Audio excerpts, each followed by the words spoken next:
Alam mo ba kung bakit minsan mas hinahabol ng babae yung lalaking parang hindi naman siya hinahabol? Napansin mo na ba ito sa totoong buhay? May dalawang lalaki. Yung una sobrang sweet, laging available, laging nagchat-chat, laging nandyan. Yung pangalawa naman, hindi naman rude, pero hindi rin siya yung tipo na laging naghahabol. Hindi siya madaling makuha. Hindi siya yung lalaking parang umiikot ang mundo sa babae. At ang nakakagulat, mas madalas, yung pangalawang lalaki ang mas kinahuhumalingan ng babae. Hindi dahil mas gwapo siya, hindi dahil mas mayaman siya, at hindi rin dahil mas magaling siya manligaw, kundi dahil may isang psychological trigger na hindi napapansin ng karamihan ng lalaki. Ang totoo, may mga bagay sa female psychology na mas na-activate kapag ang lalaki ay hindi madaling makuha. Hindi ito manipulation, hindi ito game playing. Ito ay tungkol sa value, mystery at emotional tension na natural na nagiging attractive sa dynamics ng lalaki at babae. At kapag naintindihan mo ito, mapapansin mong maraming lalaking akala nila kailangan nilang mag-effort ng sobra para mahalin sila. Pero minsan, ang sobrang effort ang mismong dahilan kung bakit nawawala ang attraction. Sa Squad mounts into Crayon West Pandasia. Bakit mas nakakabaliw sa babae ang lalaking hindi madaling makuha? Anong psychological triggers ang gumagana sa female attraction at paano mo ito magagamit sa mature at natural na paraan?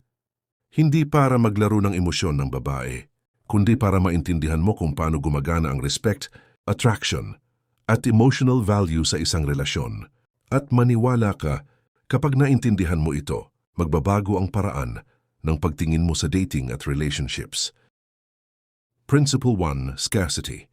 Unang dahilan kung bakit mas na-attract ang babae sa lalaking hindi madaling makuha ay isang psychological principle na tinatawag na scarcity. Simple lang ang konsepto nito. Mas nagiging valuable ang isang bagay kapag hindi ito madaling makuha. Isipin mo ang dalawang senaryo. Scenario number 1. May lalaking halos buong araw available sa isang babae. Kahit anong oras mag-chat ang babae, may reply agad. Kahit anong gusto ng babae, ginagawa agad. Sa simula, ma-appreciate ito ng babae.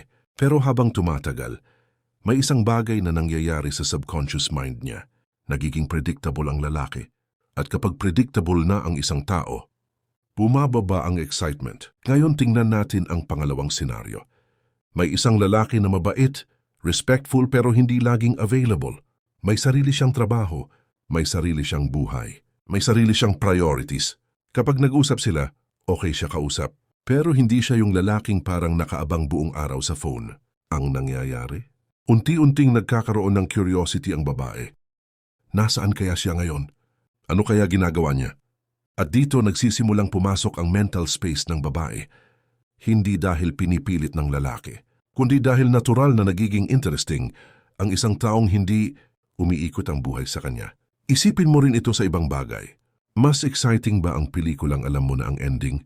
O yung pelikulang hindi mo alam kung ano mangyayari? Ganon din sa attraction.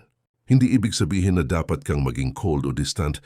Ang ibig sabihin lang, ang lalaking may sariling mundo ay mas interesting kaysa sa lalaking umiikot lang sa mundo ng babae. Principle 2. Challenge. Pangalawang dahilan ay challenge. Hindi ito tungkol sa paglalaro ng emosyon, pwes ito makita tungkol sa natural instinct ng tao na mas pinapahalagahan ang mga bagay na pinaghirapan niyang makuha. Sa psychology, may tinatawag na effort justification. Kapag may effort kang inilaan sa isang bagay, mas tumataas ang value nito sa isip mo. Halimbawa, kung may dalawang trabaho kang pinasukan, yung isa madaling makuha, yung isa naman dumaan ka sa mahirap na interview process. Alin ang mas ipagmamalaki mo? Karaniwan yung pangalawa. Ganon din sa attraction. Kapag ang lalaki ay sobrang madaling makuha, walang challenge. Pero kapag ang lalaki ay may standards, may boundaries, at hindi agad nahuhulog, nagiging mas interesting siya. Practical example, may lalaking nakilala ang isang babae. Sa unang linggo pa lang, sinabi na niya agad, "Ikaw na ang babaeng gusto kong makasama habang buhay." Sa isip ng babae, parang masyadong mabilis. Ngayon imagine mo naman ang ibang lalaki. Hindi siya nagmamadali. Nakikipag-usap siya, nakikipagkilala, hindi siya agad nagko-commit emotionally. Unti-unti niyang pinapakita ang interest. Sa ganitong situation, mas nagkakaroon ng emotional tension. At ang tension na iyon ang nagiging dahilan Kung bakit mas nagiging engaging ang interaction. Hindi dahil niluloko ang babae, kundi dahil ang attraction ay mas lumalakas kapag may space para mag-grow ang curiosity at interest. Principle 3, self-respect. Ang lalaking hindi madaling makuha ay kadalasang may isang katangian na sobrang attractive, self-respect. Hindi siya yung lalaking kailangan ng validation ng babae para maramdaman niyang valuable siya. Alam niya ang worth niya. At ironically, iyon mismo ang nagiging dahilan kung bakit mas naa-attract ang babae. Isipin mo ito, may dalawang lalaki ulit. Yung una laging naghahanap ng approval. Okay lang ba sa'yo ginagawa ko? Please, huwag mo akong iwan. Gagawin ko lahat para sa'yo. Sa simula maaring matouch ang babae, pero sa long term nawawala ang respect. Ngayon tingnan mo yung pangalawang lalaki. Hindi siya arrogant, pero alam niya kung sino siya. Kapag may hindi siya gusto, kaya niyang sabihin. Kapag may boundaries siya, pinapanindigan niya. At kapag hindi siya tinatrato ng maayos, kaya niyang lumayo. Sa psychology ng attraction, ang ganitong klaseng lalaki ay nagpo-project ng strength at emotional stability. At para sa maraming babae, iyon ay subconsciously attractive. Hindi dahil gusto nila ng lalaking dominant, kundi dahil gusto nila ng lalaking stable at may direction sa buhay. Principle 4, mystery. Isa pang dahilan kung bakit mas nakakainganyo ang lalaking hindi madaling makuha ay mystery. Natural sa tao ang pagiging curious. Kapag alam mo na ang lahat tungkol sa isang tao, sa unang linggo pa lang, nawawala ang excitement. Pero kapag may konting mystery, nagiging mas engaging ang connection. Halimbawa, may lalaking sa unang date pa lang ay kinwento na ang buong buhay niya. Childhood trauma, past relationships, future plans, lahat. Wala nang matitirang curiosity. Ngayon imagine mo naman ang lalaking kalmado lang. Hindi siya oversharing, pero kapag nag-uusap kayo, interesting siyang kausap. May depth ang sinasabi niya, pero hindi niya ibinubuhos lahat agad. Sa ganitong situation, natural na nagiging curious ang babae. At ang curiosity, na iyon ang dahilan kung bakit mas gusto pa niyang makilala ang lalaki. Principle 5, emotional independence. May isa pang katangian, ang lalaking hindi madaling makuha na bihirang napapansin ng karamihan. Ito ay emotional independence.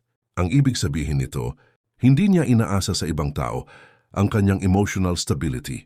Maraming lalaki ang hindi namamalayan na ginagawa nilang emotional center ng buhay nila ang babae. Kapag nag-reply ang babae, masaya sila. Kapag hindi nag-reply, sira na ang buong araw nila. Kapag sweet ang babae, mataas ang confidence nila. Kapag cold ang babae, parang nawawala ang value nila. Sa madaling salita, ang emotional state nila ay kontrolado ng ibang tao. At sa subconscious level, napapansin ito ng babae. Hindi man niya ito maipaliwanag, pero nararamdaman niya kapag ang lalaki ay emotionally dependent. Ngayon, tingnan natin ang lalaking emotionally independent. Hindi ibig sabihin na wala siyang nararamdaman. Hindi ibig sabihin na wala siyang pakialam. Ang ibig sabihin lang nito ay stable siya sa sarili niyang emotions. Halimbawa, nag-chat siya sa babae at hindi agad nag-reply. Sa halip na mag-overthink, tuloy lang siya sa ginagawa niya. May trabaho siyang tinatapos, may hobbies siyang ginagawa, may mga bagay siyang mas importante kaysa sa paghintay ng reply. At dito nagkakaroon ng malaking difference. Kapag ang lalaki ay emotionally stable, hindi siya nagmumukhang desperate. At sa psychology ng attraction, ang desperation ang isa sa pinakamabilis na nakakapagpatay ng attraction. Principle 6, the power of focus. Ang isa pang dahilan kung bakit mas attractive ang lalaking hindi madaling makuha ay dahil may focus siya sa buhay. Kung mapapansin mo, karamihan sa mga lalaking hinahabol ng babae ay hindi yung mga lalaking walang direksyon. Mas madalas sila yung mga lalaking may ginagawa sa buhay. May goals, may ambition, may purpose. Hindi ibig sabihin na kailangan mong maging billionaire o sobrang successful para maging attractive. Ang mas mahalaga ay may direksyon ka. Practical example, may lalaking araw-araw lang nakatutok sa phone, naghihintay kung magchat-chat ang babae. Kapag may lakad ang babae, bigla siyang available. Kapag may plano ang babae, bigla siyang sasama kahit wala naman sa plano niya. Sa madaling salita, parang umiikot ang schedule niya sa babae. Ngayon imagine mo naman ang lalaking may sariling focus. May gym schedule siya, may career goals siya, may mga project siyang ginagawa.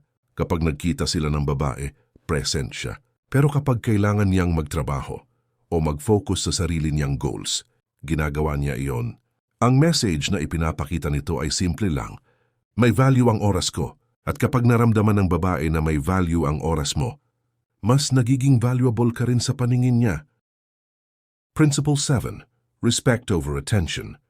Isa sa pinakamalaking pagkakamali ng maraming lalaki ay ito. Akala nila, ang paraan para ma-attract ang babae ay bigyan siya ng sobrang attention. Pero ang hindi nila napapansin, may malaking difference ang attention at respect. Ang attention ay madaling ibigay, pero ang respect ay kailangang ma-earn. Kapag ang lalaki ay nagbibigay ng attention na walang boundaries, minsan nagiging predictable siya. Halimbawa, may lalaking laging unang nagchat-chat, laging nagko-compliment, laging available. Sa simula okay ito, pero kapag sobra na, nawawala ang sense ng balance. Ngayon tingnan natin, ang lalaking may self-respect, hindi siya madamot sa attention, pero hindi rin siya nagbibigay ng attention ng walang limit. Kapag may effort ang babae, nagre-respond siya. Kapag may respeto ang babae, mas lalo niya itong binabalik. Sa ganitong dynamics, nagkakaroon ng mutual respect. At ang respect ang mas matibay na foundation ng attraction kaysa sa simpleng attention lang. Part 10, Principle 8, Confidence without trying.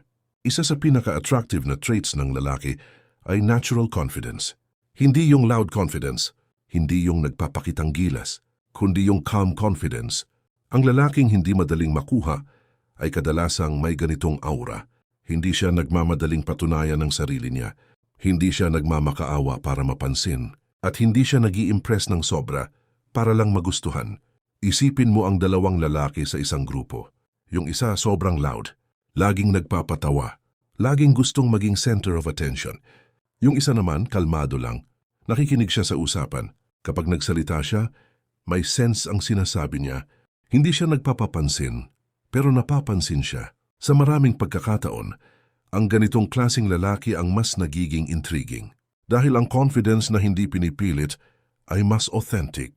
Unang authenticity ay isa sa mga bagay na pinaka-na-appreciate ng mga tao. Kung may isang bagay kang natutunan sa video na ito, tandaan mo ito. Ang lalaking hindi madaling makuha ay hindi yung lalaking naglalaro ng emosyon ng babae. Siya yung lalaking may sariling direksyon sa buhay. Kung umabot ka hanggang dito sa video, gusto kong malaman ang opinion mo.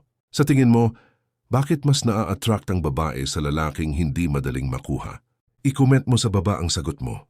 At kung gusto mo pa ng mga ganitong usapan tungkol sa stoicism, female nature, at psychology ng attraction, make sure na mag-subscribe ka sa channel dahil dito, pinag-uusapan natin ang mga bagay na kadalasang hindi tinuturo sa mga lalaki.